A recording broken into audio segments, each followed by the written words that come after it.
Alytaus rajono savivaldybės studijų rėmimo fondo taryba, kuriai pirmininkauja meras Algirdas Vrubliauskas, svarstė 35 studentų prašymus dėl paramos. Iš jų 7 netitiko numatytų paramos kriterijų. Po 1300 litų nuspręsta skirti 28 gerai besimokantiems studentams. Labai daug buvo gerai besimokančių ir studijų rėmimo fondo komisijos nariams buvo sudėtinga, ilgai diskutavome, tarėme ir skaitome, kad visus, kurių balas tikrai yra gana aukštas, ir paskatinti, kad tikrai nebūtų nuskriausti. Sutartis dėl savivaldybės paramos su studentais pasirašęs savivaldybės administracijos direktorius Aurimas Truncė sakė, kad pinigai skirti studentams yra pati didžiausia ir geriausia investicija į Lietuvos ateitį. Šie pinigėliai, kurie skirti jūsų rėmimui, tai pati didžiausia ir geriausia, manau, yra investicija į ateitį, į jaunimą. Tai iš tikrųjų jaunimas yra mūsų Lietuvos ateitis.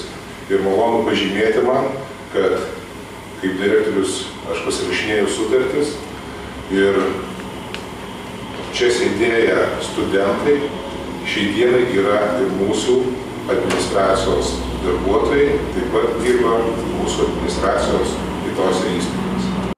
Savivaldybė už paramą studentų vardu padėkojo antrą kartą ją gaunanti Butrimonių seniūnijos gyventoja Kristina Navickaitė, studijuojanti Kauno technologijos universitete.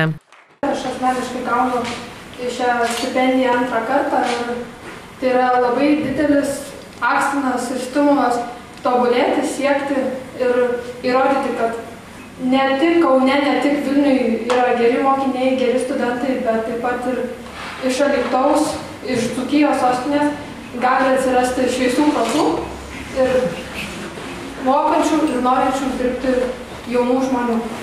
Ačiū Jums už Jūsų paramą ir palaikymą. Ir kaip pavyksta taip gerai mokytis? Šiaip pavyksta gal dėl to, kad dėstytojai gerai išdėsto. Pateikia visą neperdėtą informaciją, ten neperkrautas krūvis ir panašiai šiaip. Ar po mokslų planuojate grįžti į Alytaus rajoną? Jeigu bus galimybės, tai planuoti.